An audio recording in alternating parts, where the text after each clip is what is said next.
হযরত আবু হুরায়রা রাদিয়াল্লাহু আনহু হইতে বর্ণিত হইয়াছে, রাসূল করিম সাল্লাল্লাহু আলাইহি ওয়াসাল্লাম ইরশাদ করিয়াছেন, ঈমানের 70টির বেশি শাখা প্রশাখা রহিয়াছে।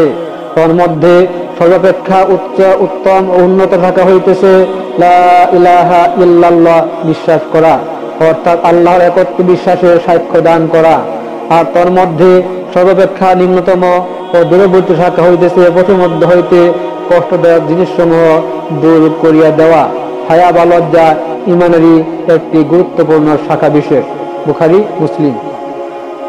হাদিসে 70টির বেশি বলা হইয়াছে। ইহার অর্থ নির্দিষ্টভাবে 70 সংখ্যাই নয় যে উহার বেশি হইতে পারিবে না, বরং ইহার অর্থ অনেক, বহু। আরবি ভাষায় অনেক ও বহু বোঝাইবার জন্য সাধারণভাবে 70 সংখ্যাটি ব্যবহৃত হইয়া থাকে।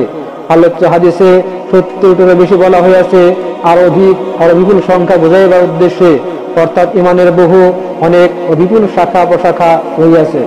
ঈমানের শাখা বলিতে বোঝানো হইয়াছে সেই সমস্ত কাজকর্ম, নৈতিক চরিত্র ও বাহ্যিক ও আভ্যন্তরীণ সেই সব অবস্থাকে যাহা কাহার মনে ঈমান আসিলে উহার পরিণতি ও ফল হিসাবে তাহার মধ্যে সৃষ্ট হওয়া একান্ত আবশ্যক হইয়া পড়ে। যেমন শ্যামল সবুজ সতেজ বৃক্ষে ফুল ও ফল স্বাভাবিকভাবে ধরিয়া থাকে। ইহার অর্থ এই যে সকল প্রকার ভালো কাজ, সৎ চরিত্রতা ও পূর্ণময় পবিত্র ভাব দ্বারা সবই ঈমানের শাখা প্রশাখা বিশেষ। অবশ্য শ্রেণী মর্যাদার দিক দিয়া উহার মধ্যে পার্থক্য রহিয়াছে। আলোচ্য হাদিসে কালেমা তথা লা ইলাহা ইল্লাল্লাহ আল্লাহর একত্ব সাক্ষ্যদানকে ঈমানের সর্বোচ্চ ও সর্বোন্নত শাখা বলা হইয়াছে, এবং উহার মোকাবিলায় নিম্নতম শ্রেণীর ঈমান হইতেছে পথিমধ্য হইতে কষ্টদায়ক জিনিস দূরীভূত করিয়া দেওয়া, অর্থাৎ কেবলমাত্র আল্লাহকে এক বলে স্বীকার করার নাম ঈমান নয়, বরং পথিমধ্য হইতে কষ্টদায়ক জিনিসসমূহ দূর করাও ঈমানের অংশ। এইখানে ঈমানের দুইটি প্রান্তিক সীমান্তের কথা উল্লেখ করা হইয়াছে। এই জন্যই দুই সীমান্তের মাঝখানে যত কিছু ভালো কাজ ধারণা করা সম্ভব তাহা সবই ঈমানের বিভিন্ন বিভাগ ও শাখা প্রশাখা মাত্র। তাহা আল্লাহর হক সম্পর্কীয় কাজ হোক আর বান্দার সম্পর্কীয় কাজ হোক, উহার কোন একটিও ঈমানের বাহিরে নয়।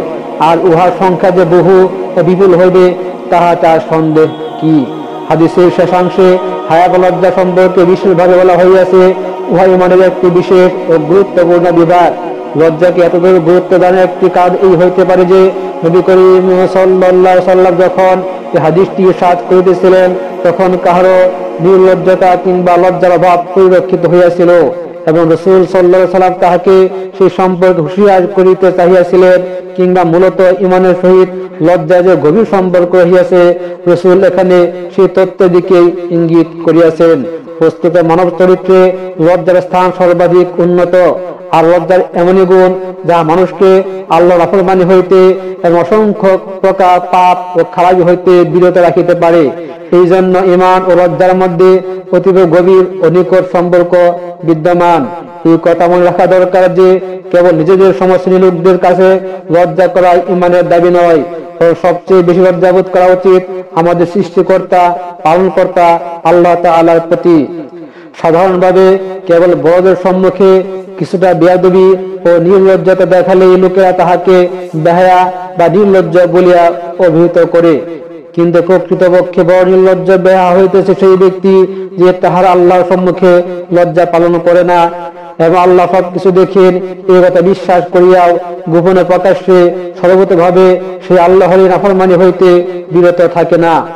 অতএব কাহার মনে লজ্জার গুণ পূর্ণরূপে জাগ্রত ও সক্রিয় থাকিলে সে কেবল সমশ্রেণীর লোকদের সম্মুখে পবিত্র পরিচ্ছন্ন আল্লাহ অনুগত জীবন যাপন করিবে না, বরং সে দিনে রাত্রে গোপনে প্রকাশ্যে সর্বত্র ও সর্বতভাবে নাফরমানি হইতে ফিরিয়া থাকিবে।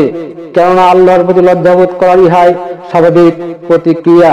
তিনি নিজ শরীরে বর্ণিত হইয়াছে, নবী করিম সাল্লাল্লাহু আলাইহি ওয়াসাল্লাম একদা সম্বোধন করে সাহাবাদেরকে বলিয়াছিলেন যে, তোমরা আল্লাহ সম্পর্কে এত দূর লজ্জাবোধ করো যেমন করা উচিত। উপস্থিত লোকেরা বলিল, আল্লাহর শুকর, আমরা আল্লাহ সম্পর্কে লজ্জা পালন করিয়া থাকি।